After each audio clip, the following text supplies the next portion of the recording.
জিন সাপ আতঙ্ক ছড়িয়ে পড়েছে গ্রাম জুড়ে। অদৃশ্য সাপের দংশনে আতঙ্কিত গ্রামের বাসিন্দারা। বন্ধ করে দেওয়া হয়েছে শিক্ষা প্রতিষ্ঠান। রাত নেমে এলে বাড়ছে অদৃশ্য জিনের সাপের দংশন, আক্রান্ত রোগীর সংখ্যা।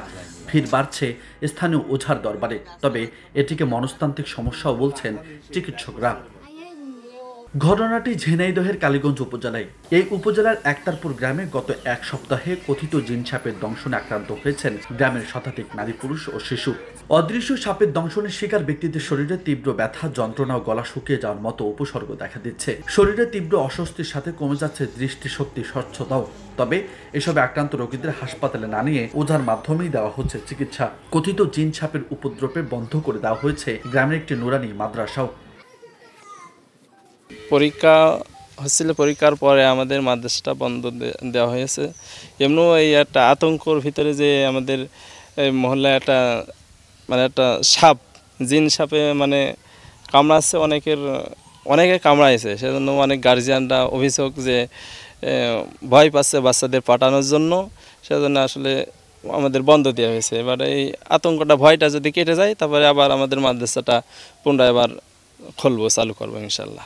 দিনের বেলা সাপের দংশন কম থাকলেও সন্ধ্যা ঘনিয়ে এলে বাড়ছে আক্রমণ। সাপ দেখতে না পারায় রোগীদের হাসপাতালে না নিয়ে ওঝার মাধ্যমেই দেওয়া হচ্ছে চিকিৎসা, বলছেন স্থানীয়রা। আমার নিজেরই পরিবারে 8 জনকে দংশন করেছে সাপে। আসলে আমরা কিন্তু সাপ দেখতে পাচ্ছি না। আসলে কৃষি কামড়াচ্ছে আমরা এটা বুঝতে পারছি না।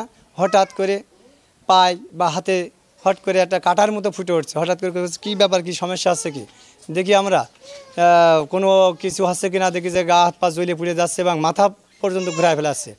আমার পাশের গ্রাম জটারপাড়া গ্রামে একজন উজা আছে, সাপের উজা। আমরা তাদের কাছে যাওয়ার পরে সে হাত চালক দিয়ে বলছে যে সাপে কামড়িয়েছে। এদিকে গ্রাম জুড়ে ছড়িয়ে পড়া অদৃশ্য জিন সাপের দংশন, আতঙ্ক, ভুক্তভোগী রোগীদের অসুস্থতার উপসর্গ নিয়ে ভিন্ন কথা জানালেন এই সরকারি স্বাস্থ্য কর্মকর্তা। বিগত 10 দিন আগে একটা সাপে কামড়ানো রোগী এসেছিল এবং সেই রোগী আমার উপজেলা স্বাস্থ্য কমপ্লেক্স আসার পরে চিকিৎসা নিয়ে সুস্থ হয়ে যায়।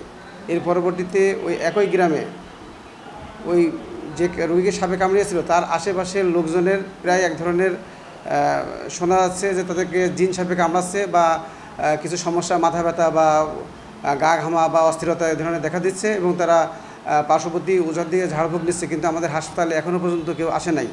যার কারণে এটা আমরা এক ধরনের সাইকোলজিক্যাল ইলনেস বলে মনে করছি। কথিত জিন সাপের দংশনের সমাধান না মিললে একতারপুর গ্রামে মানুষের স্বাভাবিক জীবন অনিশ্চিত হয়ে যাবে, এমনটি ভাবনা স্থানীয়দের।